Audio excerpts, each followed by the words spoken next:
All right. So, yes, I'm dressed in workout attire because I live in Florida and walking around in Miami is really hot all day long. But here's what I wanted to do today for a moment with y'all is address the conversation about the recently controversial phrase, let's just preach the gospel. It seems that that phrase is actually become controversial when someone who represents the institutional church says we should just preach the gospel. It has become offensive and controversial. Now, I want to acknowledge that a lot of people use that phrase as a throwaway term to not address issues in their own soul, and it's disingenuously used as a deflecting tactic. I understand that. However, I really want to think about for a few moments, minutes, um, what is wrong with that phrase when the church, in the midst of things going on, it says just preach the gospel. Um, and I think a helpful place to look at would be 1 Corinthians 2. So Paul is talking about what was his worded, spoken platform as he entered into Corinth. What was his message? What was his content? It says in 2:1, when I came to you, brothers, announcing the testimony of God to you, I did not come with brilliance of speech or wisdom, for I did not think it was a good idea to know anything among you except Jesus Christ and him crucified. So Paul says, when I came to you, my slogan, my content, my message was to just preach the gospel. Now he says Christ and him crucified, but it's generally the same idea. So Paul says, my message, my content to you was to just preach the gospel. I didn't go to Corinth to deal with the various cultural problems and to preach a message about cultural renewal. I didn't go to Corinth to talk about philosophy and all of the cultural conversations of the day. I didn't go to Corinth to deal with all of the cult prostitutes and the moral issues with that. I didn't go to Corinth to preach a message of ethics in the midst of an unethical, debauched culture. I went there to, quote unquote, just preach the gospel. And then he says something afterwards that's interesting. He says, I came to you in weakness and fear and in much trembling. My speech and my proclamation were not with persuasive words of wisdom, but with a powerful demonstration by the Spirit. So in Corinth, there was a lot of there was a lot of rhetoric of the culture, ideologies and phrases. If you want to contextualize that to now, there was a lot of hashtags and viewpoints and perspectives and phrases that accompanied people's content, their messages, their speech. And Paul was like, listen, I did not surround my message with the cultural ideology, with the cultural rhetoric. The gospel does not need the support and the credibility and the quote unquote wisdom of all of the ideological rhetoric, the cultural lingo, the cultural hashtags of the day.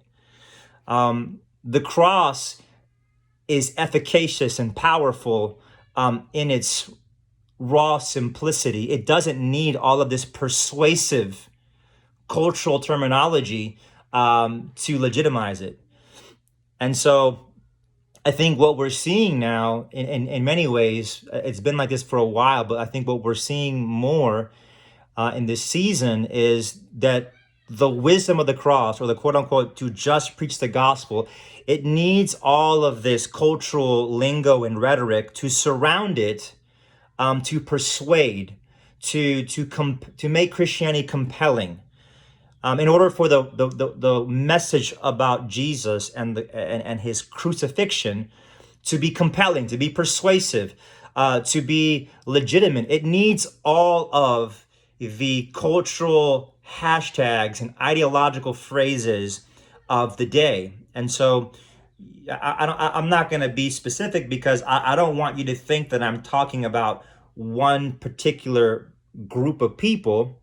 I'm because I think it goes much bigger than people that would either embody more patriotic lingo or more socially and racially sensitive lingo. I think it involves both. So just preach the gospel is actual New Testament language, and just preach the gospel with the credibility of all of the contemporary cultural lingo and hashtags, and all of the cultural prophets and how they process sin and depravity and the kind of transformational difference. All of that is unnecessary to give the gospel and the gospel's simplistic effectiveness credibility. Just I didn't come with all that persuasive. I didn't sound like Corinth. I didn't talk like Corinth. I didn't bring in all of the Corinthian wisdom of their ideologies and I brought the Jesus message to somewhat give the Jesus just preach the gospel message some kind of cultural sauce. I didn't do that. I didn't need to do that. Jesus is not some kind of a savior that needs to be complemented and infused with cultural rhetoric and lingo. He is efficacious. He was on the cross by himself, which means the words about what he did on the cross by himself in the resurrection have an efficacy that is it does not need the complement of all these things, or the supplement of all these things, or the aura of these things. And then he gives the explanation to this: so that your faith might not be based on men's wisdom, but on God's power. Whatever is the content, whatever makes up the content, whatever surrounds the content, whatever is the content, will be what you trust. So if just preach the gospel is a controversial statement that is inappropriate, what Paul is saying is that you are saying that there needs to be some persuasive, some cultural add-ons, some cultural aura that enables us to trust this just preach the gospel. And Paul is saying, listen, whatever brings you to understand Christianity, whatever brings you to embrace it, whatever is the confidence, will either lead you to truly have Christian faith or to have some kind of humanistic fusion of divine grace and human resources. So just preach the gospel is actually textual, biblical language, and just preach the gospel with all of the cultural rhetoric and add-ons is not preaching the gospel. It's very clever, it's very persuasive, it's very attractive, it's very in fashion, but Paul says our message is culturally foolish. It is foolishness to Jews.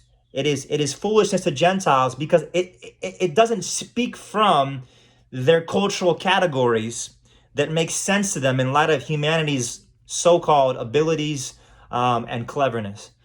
So yeah, I would say just preach the gospel and just apply the gospel in its effective simplicity.